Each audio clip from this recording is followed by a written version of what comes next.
Ya. Muy buenos días, hermanos. Tanto la iglesia en Concepción, por supuesto, que son la mayoría, pero también tenemos hermanos de otros lugares del país y, por supuesto, tenemos hermanos también del extranjero. Gracias al hermano Ronnie, que nos llevó en oración desde Houston.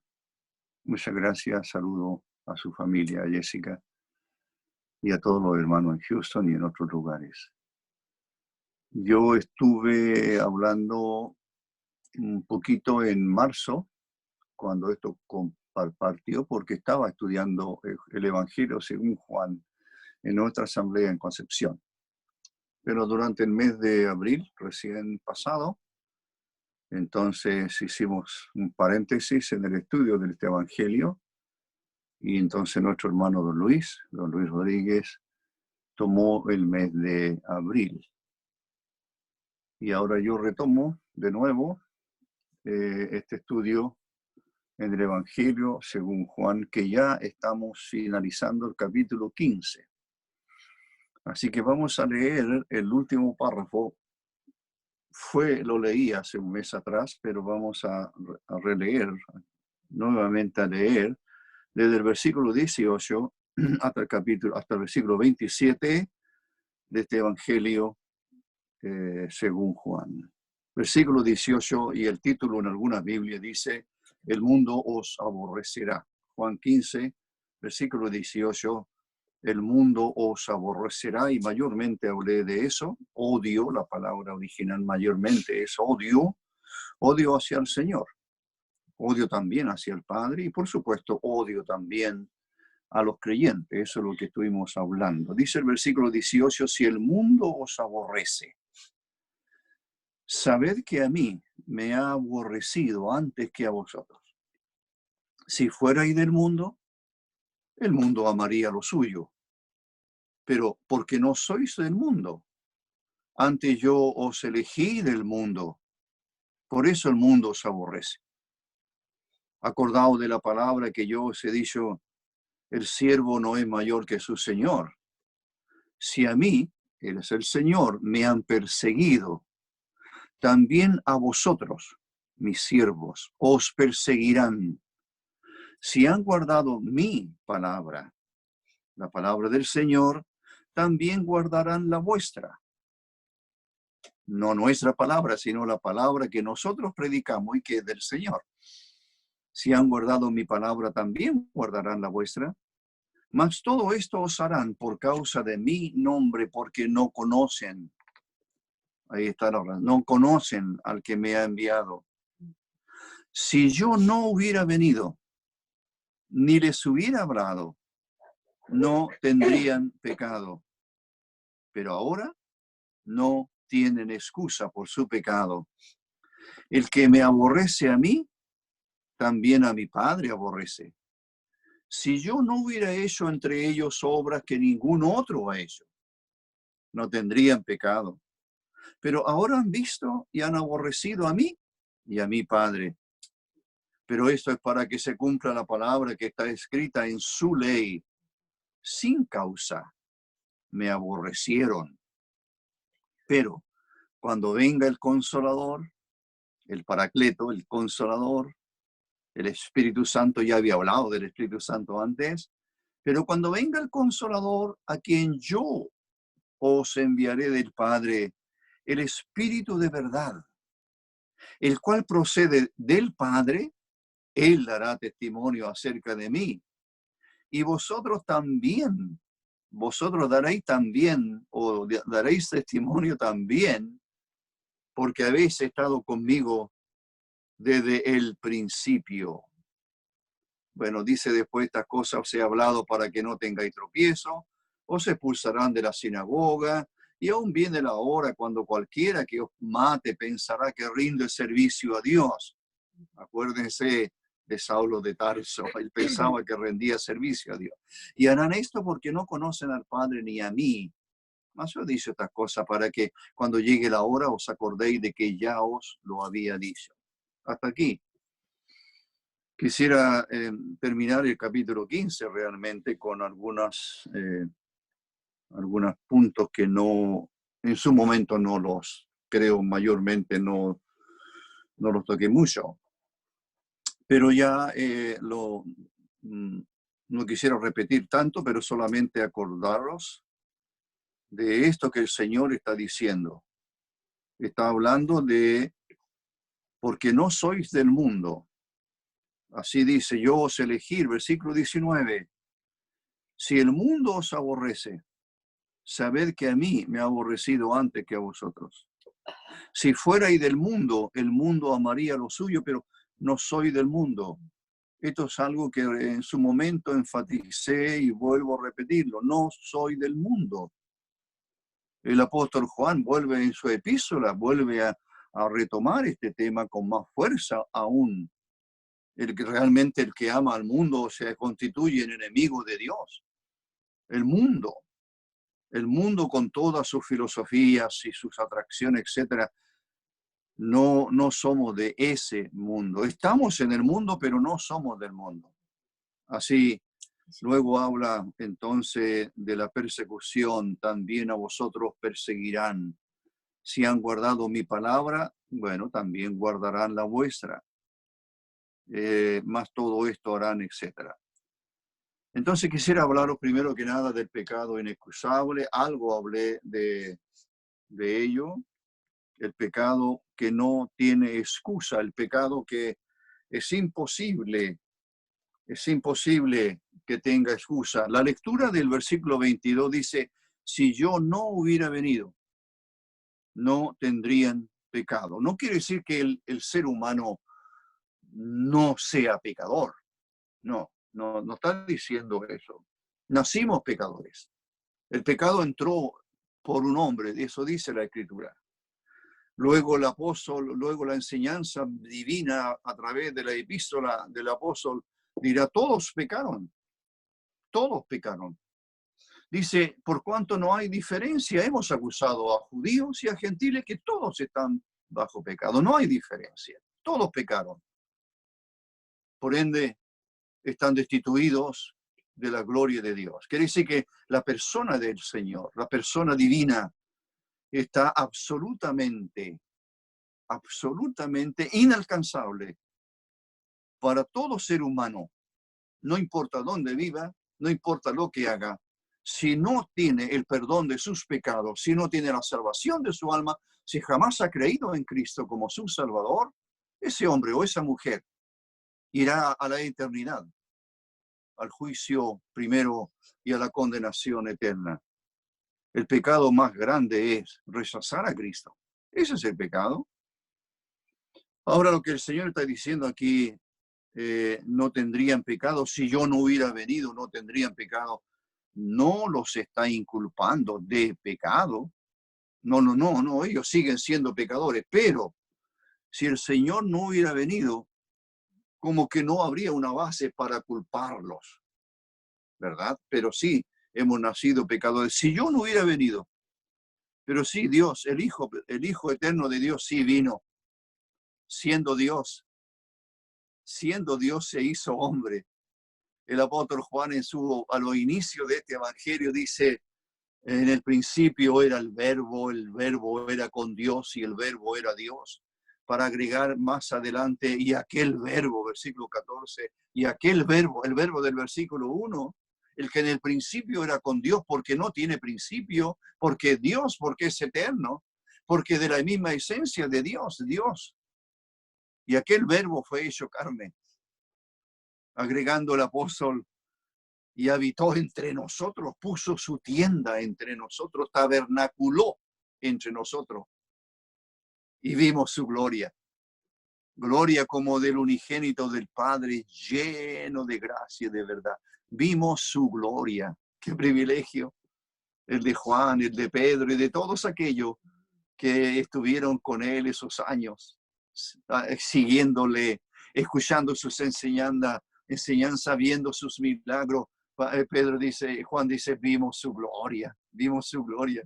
Subieron a un monte en una oportunidad, Pedro, Juan, Jacobo, y allí el Señor se transfiguró delante de ellos. Vimos su gloria. Vieron su gloria en sus enseñanzas, vieron su gloria en sus milagros, las señales, vieron su gloria, y aún en la cruz, vieron su gloria. Resucitado, vieron su gloria. Bueno, aquí el Señor está diciendo, si yo no hubiera venido, claro, el mundo habría seguido en sus maldades. No habría la santa persona de la tercera o la segunda persona de la Trinidad si no hubiera venido.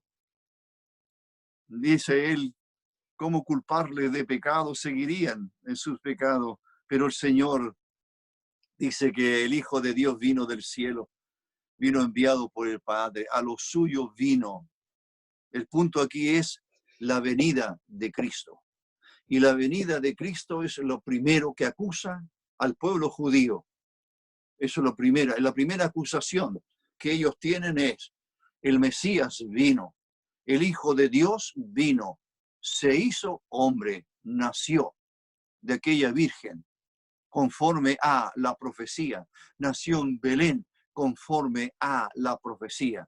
Sí, él vino. Como dijeron los magos, ¿dónde está el rey de los judíos que ha nacido? ¿Dónde está el rey de los judíos que ha nacido? Hemos venido para adorarle.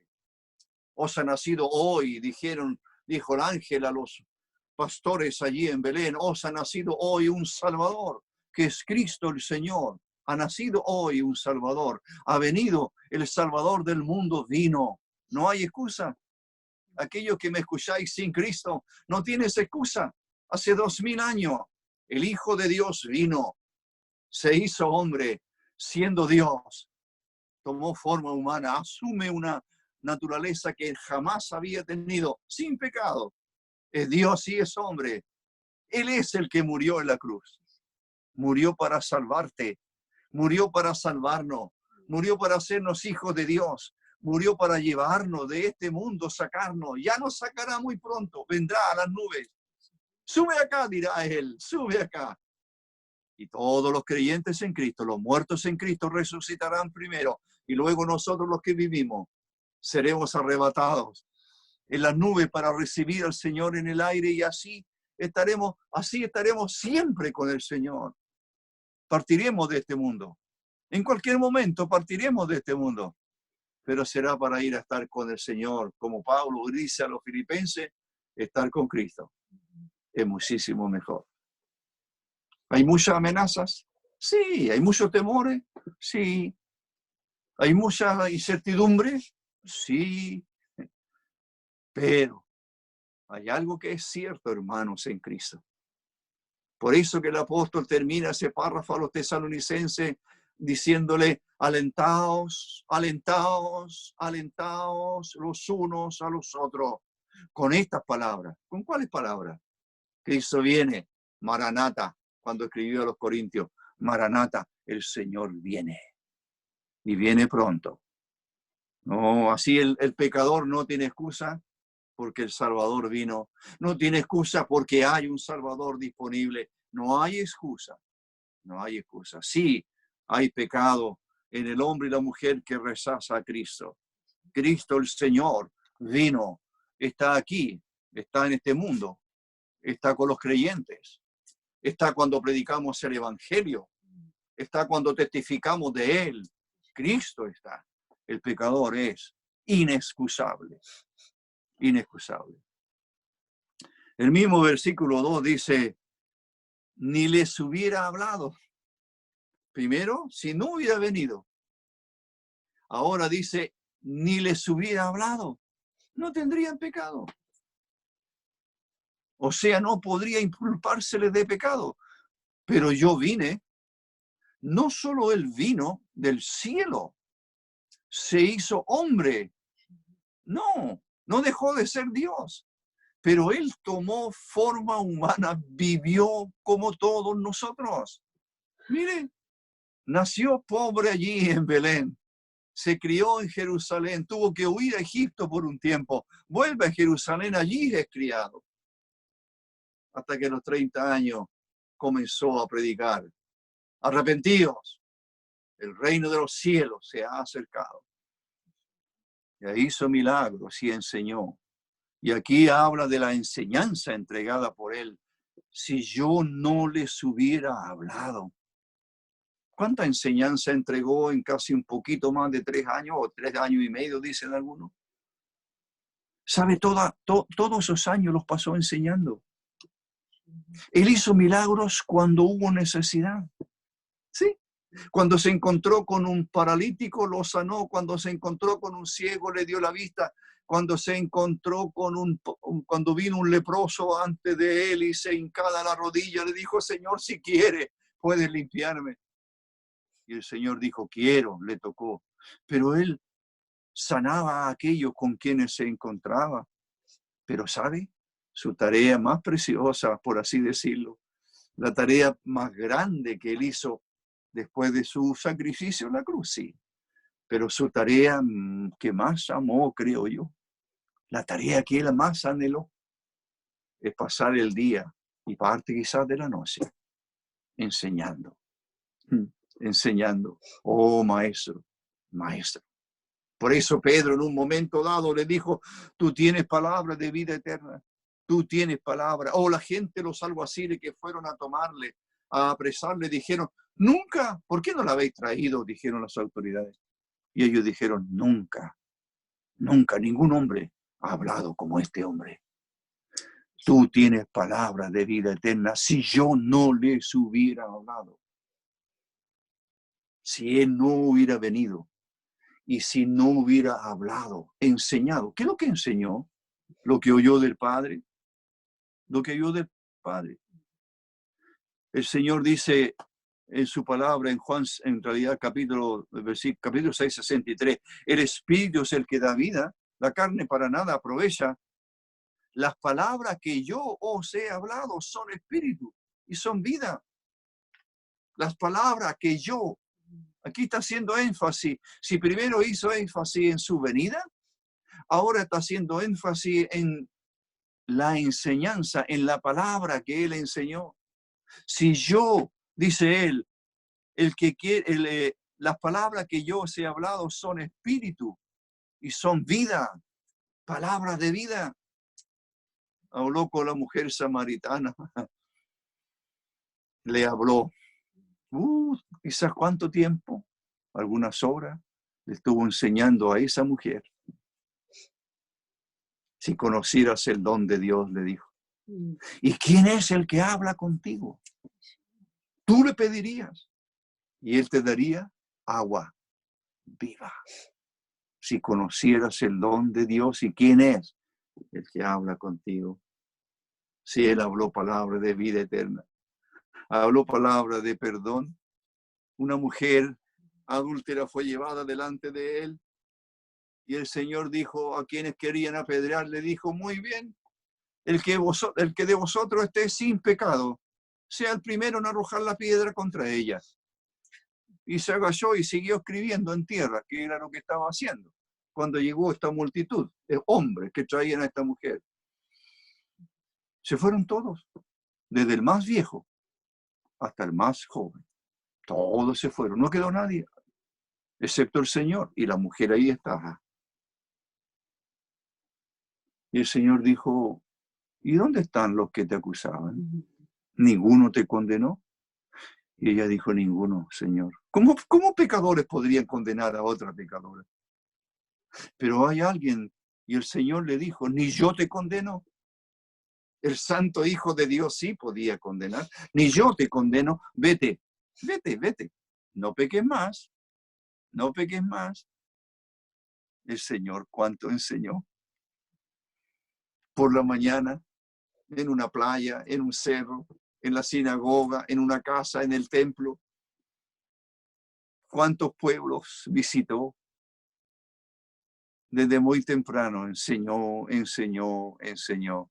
Si yo no les hubiera hablado, pero él habló y habló palabras de vida eterna, palabra que jamás hombre alguno haya hablado, palabra de Dios, palabra que tenemos con nosotros y palabra que tú y yo, hermanos, somos responsables de predicar, palabra que la iglesia tiene que predicar, la palabra, la palabra. Predica la palabra. Insta a tiempo y fuera de tiempo. Redarguye, reprende.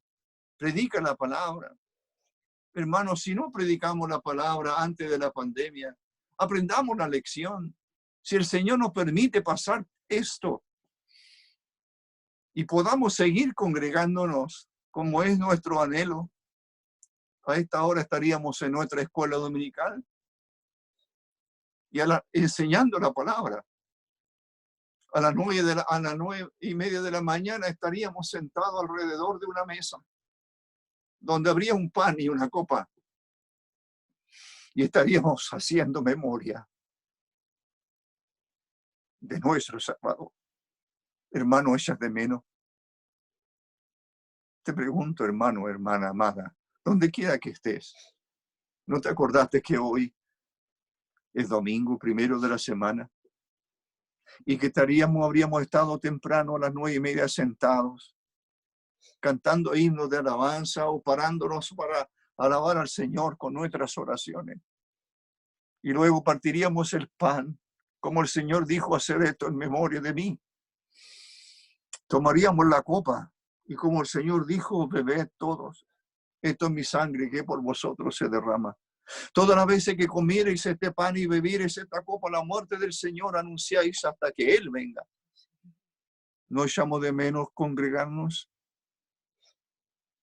Y sobre todo hacer memoria de Cristo, sentado alrededor de una mesa tan simple, con un pan y con una copa. Símbolos de Cristo, símbolos de Cristo, de su cuerpo santo, entregado por nosotros en la cruz, de su sangre santa derramada, su vida derramada allí en la cruz por nuestros pecados. En el versículo capítulo 8, el Señor dice a la persona, le dijo pues Jesús, cuando hayáis levantado al Hijo del Hombre, entonces conoceréis que yo soy y que nada hago por mí mismo, sino que según me enseñó el Padre, así hablo. Según me enseñó el Padre. Está asumiendo esta posición de tanta humildad como el siervo de Jehová, diciendo, hablo lo que me enseñó el Padre, lo que he oído de él, versículo 26, capítulo 8, y yo lo que he oído de él, esto hablo al mundo. Lo que él habló es palabra del cielo, es palabra de Dios, es palabra que trajo del Padre, de su comunión, de toda la eternidad pasada, lo que oyó del Padre, eso enseñó. Deberíamos, hermanos, en Cristo apreciar mucho más realmente cómo es la palabra de Dios. Que el Señor abra nuestros corazones y apreciemos y amemos mucho más este libro. Es palabra de Dios, infalible. Es palabra que Él trajo. Es palabra que después, mediante el Espíritu Santo, inspiró a que la escribieran los apóstoles y antes había permitido, el Espíritu Santo inspiró a los profetas para que la escribieran. Y de Génesis a Apocalipsis, 66 libros es palabra de Dios. ¿Cuánto la lees? ¿Cuánto la estudias? ¿Cuánto la meditas? ¿Cuánto llena tu corazón? ¿Cuánto llena tu mente? Palabra de Dios. Si yo no les hubiera hablado, pero habló. Porque yo no he hablado por mi propia cuenta, dice en el capítulo 12. El Padre que me envió, Él me dio mandamientos de lo que he de decir y de lo que he de hablar. Yo no he hablado por mi propia cuenta. Cuán humilde es Dios, pero está en su posición, en su natural, está hablando como el siervo, como siervo, perfecto. Así pues, lo que yo hablo, dice el evangelista capítulo 2, lo que yo hablo, lo hablo como el Padre me lo ha dicho. Entonces, resumiendo en este segundo punto, no hay excusa. No hay excusa para el pecador que rechaza a Cristo, porque Él habló palabras de vida eterna. No hay excusa para mí. No hay excusa para el creyente. Él habló. ¿Qué hemos hecho con la palabra de Dios? No tenemos excusa. La ignorancia que tenemos de la palabra de Dios no tiene excusa. No tiene excusa. Palabra de Dios, hermanos, es lo que tenemos. para llenar nuestro corazón en todo momento, mayormente ahora. Mayormente los tiempos que vivimos, más debemos recurrir a la palabra suya, infalible. Tercero, respecto a este punto, si yo, ahora versículo 24, el Señor dice, si yo no hubiese hecho entre ellos obras que ninguno otro ha hecho, tampoco serían inculpados. Hay tres cosas que el Señor ya se dio cuenta, ¿verdad? Número uno, si yo no hubiera venido. Número dos, si yo no hubiera hablado. Y número tres, si yo no hubiera obrado, si yo no hubiera hecho entre ellos, entre Israel, está hablándole a ellos, si yo no hubiera hecho entre ellos obras, mire, obras que ninguno o ningún otro ha hecho. ¿Alguien hizo obras que él hizo? ¿Alguien calmó la tempestad? ¿Alguna vez uno que otro profeta hicieron algún milagro porque el Señor se lo permitió, por supuesto? Pero el Señor, todas las obras que hizo. Lázaro, ven fuera. Y el hombre llevaba 4 días en el sepulcro y salió. Salió. Talita cumi, a ti te digo, levántate. Y la niña tenía 12 años, había muerto hacía un rato atrás y se levantó. Ningún hombre ha hecho las obras que el Señor hizo. Las obras de Cristo fueron tan especiales, únicas. Su importancia es inconfundible. No puede haber una obra. El pecador, la nación de Israel primero, debió llegar a la conclusión que llegó Nicodemo. ¿Se acuerdan Juan 3? ¿Qué dijo Nicodemo al Señor cuando lo vio? Nadie puede hacer estas señales que tú haces si no está Dios con él. Nadie. No existe. Porque nadie es como él. Es Dios y es hombre. Él es mi Señor, es mi Salvador. Él hizo obras que ningún otro hombre puede hacer. Eso dijo Nicodemo. Así debiera ser la reacción de este mundo. Así debió ser la reacción de todo Israel. Todo Israel. Nadie puede hacer estas señales que tú haces si Dios no está con él. Si Dios no está con él. El Señor dijo en una oportunidad, en el capítulo 13, perdón, el que recibe al que yo enviare me recibe a mí, y el que me recibe a mí recibe al que me envió. Él vino. Él vino. Él enseñó. Y él obró, hizo obra. No hay excusa. Pero ¿sabe? La obra más grande, única, imposible que otro pueda hacerla. ¿Cuál fue? La cruz. La cruz. La obra de nuestra redención. La obra de nuestra redención. Fue a la cruz del Calvario. Esa fue su obra magna, única, irrepetible. Como diría el apóstol que escribe a los hebreos, con un solo sacrificio hizo perfectos para siempre a los santificados. Su obra es única. El Hijo Santo de Dios murió para salvar a los pecadores. Se llamó el buen pastor. El buen pastor su vida da por las ovejas. Él su vida da por las ovejas. Y quiero llevarlos a otro punto. Ahora en el versículo 26. Entonces quiero hablaros un poco del Consolador, el Paracleto, el Espíritu Santo. Ya había hablado antes de él. Había hablado del Espíritu Santo de Dios. Pero ahora mire, él dice en el versículo 26, pero cuando venga el Consolador, así le llaman, Paracleto, el Consolador, abogado, también se traduce, Paracleto, el abogado, el Consolador, el abogado. Cuando venga el Consolador, el abogado, el Paracleto, el Espíritu, a quien yo enviaré del Padre, el Espíritu de verdad, así le llama Cristo al Espíritu Santo.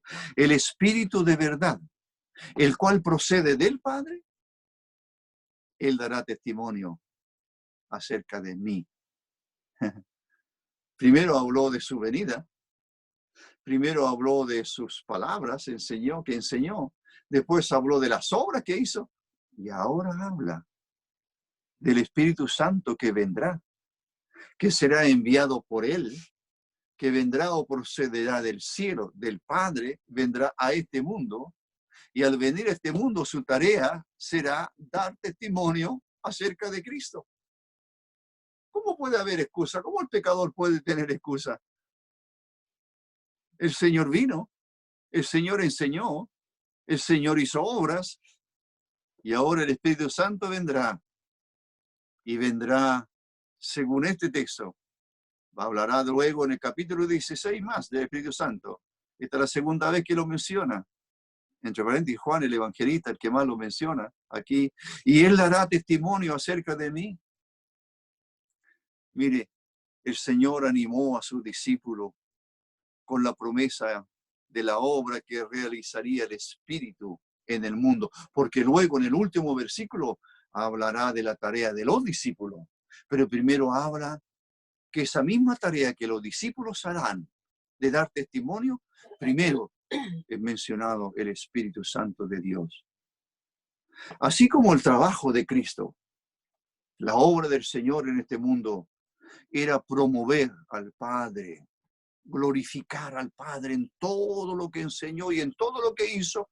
Su propósito siempre fue glorificar a su Padre que le envió.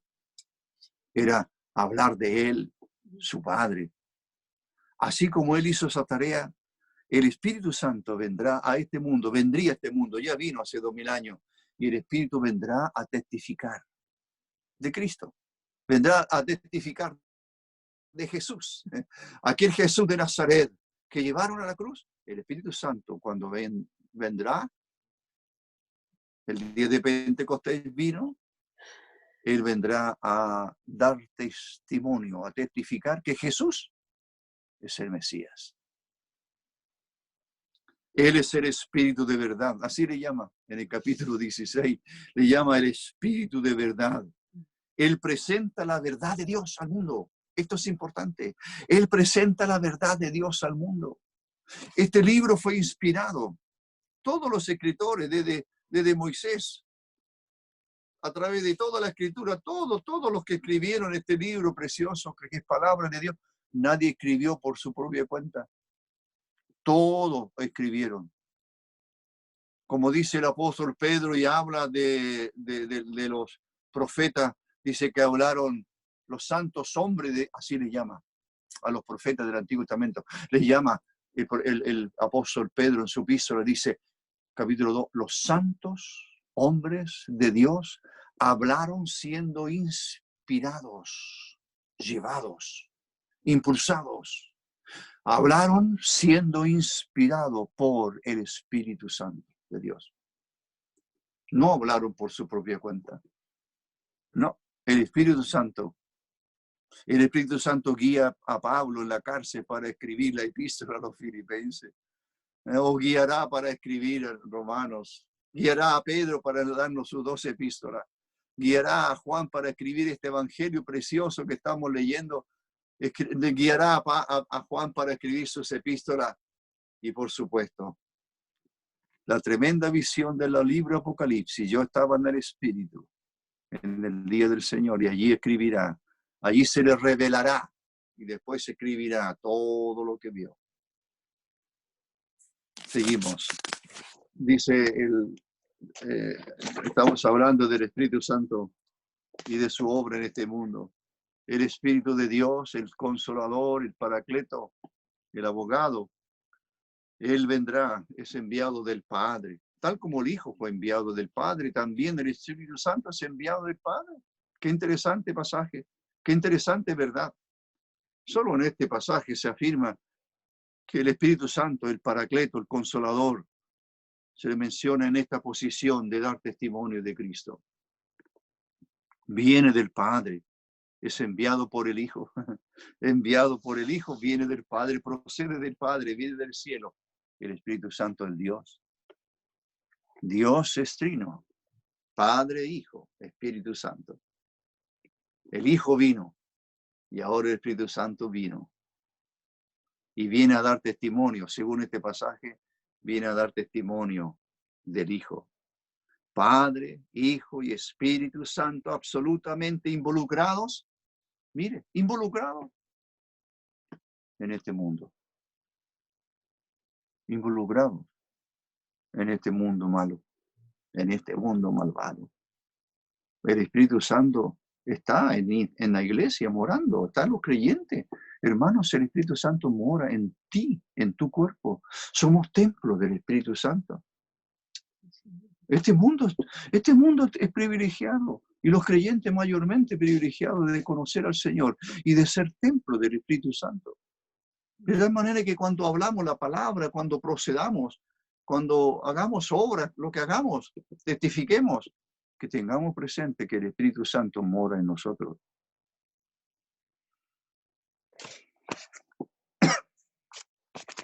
El versículo 27, me quedan unos minutos, para hablar ahora del testimonio de los discípulos.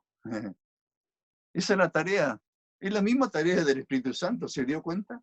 Qué privilegio, por así decirlo, qué valor darían a los discípulos cuando están escuchando a su Señor allí en el aposento alto hablando de la venida del Espíritu Santo.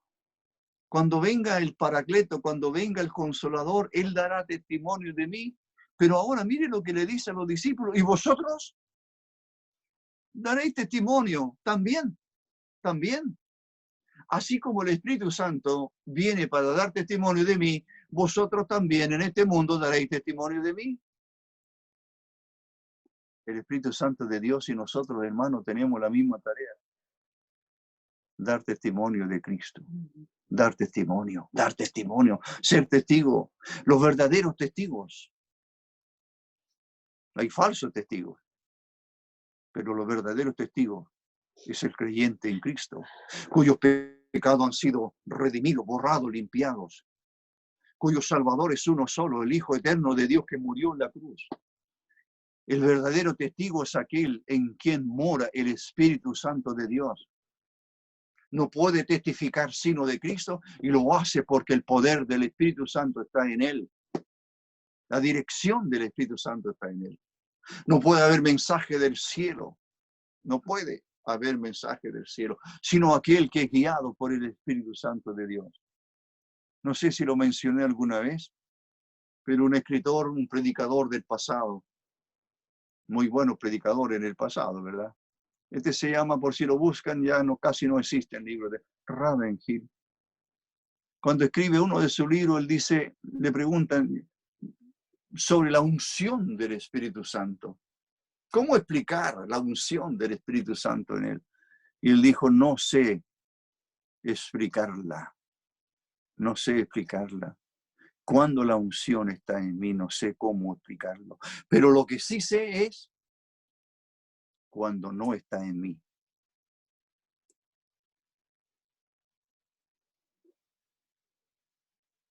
Sé cuando no está en mí.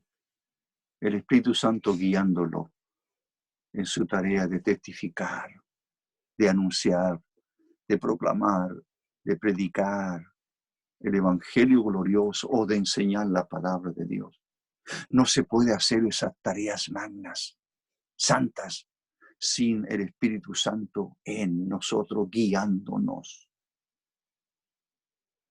Y vosotros daréis testimonio también. Vosotros, ustedes. Es enfático. Estaba aprendiendo que es enfático este pronombre, muy enfático. Ustedes o vosotros. Porque subraya que no se nos permite asumir un papel pasivo. Mire, a ningún creyente no se nos permite tener este papel o desarrollar o asumir esta vida que hemos quizás asumido tan pasiva, sin grandes intereses en lo que es celestial, sin grandes intereses que son eternos. Fuerza y energía para las cosas de este mundo, pero tan pasivos, tan fríos, tan débiles en esta tarea de testificar del Hijo eterno de Dios. Hermano, ¿cuántas lecciones estamos aprendiendo en esta pandemia? ¿No es esta una más? Que no debemos ser tan pasivos jamás, que debemos dejar esa posición, que tiene que haber mucho más interés en las cosas del Señor, amor por las cosas del Señor, pasión por el Evangelio, por proclamarlo, pasión por Cristo. Es el título de otro libro, Pasión por Cristo. Como dijeron Pedro y Juan a las autoridades en su primer encarcelamiento, la primera vez que fueron encarcelados Pedro y Juan, después de sanar a aquel cojo y de que Pedro predica y se convierte en 5,000 varones, dice, cuando les amenazan para que no prediquen en ese nombre, ¿sabe lo que contestó Pedro y Juan? Esta fue la respuesta. No podemos dejar de decir lo que hemos visto y oído. No podemos. Juzgad vosotros mismos. ¿Obedecer a Dios o a vosotros? ¿A quién vamos a obedecer? ¿Qué dijo el Señor? Ir por todo el mundo y predicar el Evangelio a toda criatura. Hacer discípulos a todas las naciones es un mandamiento. ¿Y qué estamos haciendo? ¿Qué hemos hecho en el pasado con ese mandamiento? ¿Qué hemos hecho? No podemos dejar de decir lo que hemos visto y oído. No podemos dejar de decir. No podemos callar. ¿Se acuerda de aquellos 2 leprosos en el Antiguo Testamento? No me acuerdo los detalles. En una guerra en que es sitiada allí. Los israelitas son sitiados y después Dios obró y 2 leprosos salen, están todos muriendo de hambre, salen y no hay ningún enemigo, están todos muertos, han escapado y están llenos ahí todos los cerros, todo el terreno lleno de los víveres, llenos de despojos que han dejado, ropa y qué sé yo, que han dejado los enemigos al huir, y ellos se sacian y dicen, no estamos haciendo bien. ¿Por qué no estamos haciendo bien? Porque estamos callados, callamos. Cuando debemos ir, volver al pueblo y decirle lo que ha pasado. Hay abundancia aquí. Dios ha obrado. No podemos callar. Hermano, no callemos el Evangelio.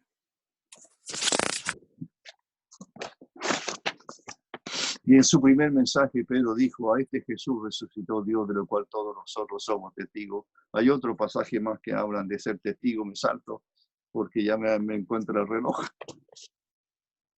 Para finalizar, quiero decir que es alentador. ¿Qué cosa es alentador para nosotros? Es alentador que el testimonio del Espíritu Santo de Dios, el Consolador, el Espíritu de verdad, y el de los discípulos, ambos testimonios, es el mismo. ¿No es alentador? Desembocan en un solo y mismo propósito, testificar de Cristo. Hermanos, no estamos solos. En nuestra tarea de testificar del Señor no estamos solos. No se olvide, usted y yo somos testigos, la iglesia es testigo. Estamos en este mundo para testificar.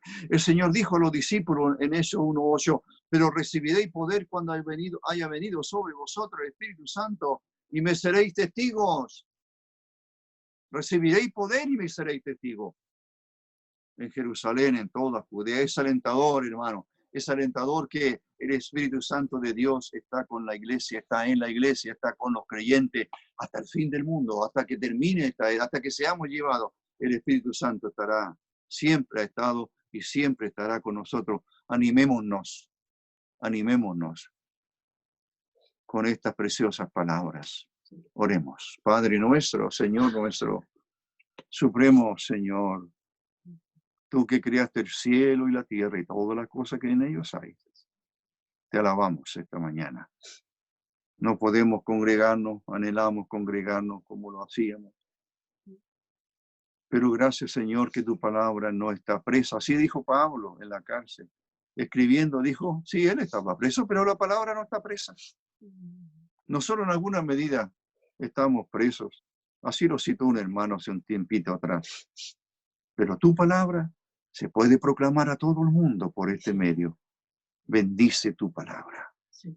Oh Señor, ayúdanos, guárdanos conforme a tu misericordia, que son infinitas, tu gracia que es infinita. Sosténnos cada día. Fortalécenos cada día. Bendice tu palabra preciosa. Te lo rogamos. Te damos gracias en el nombre del Señor Jesucristo. Amén.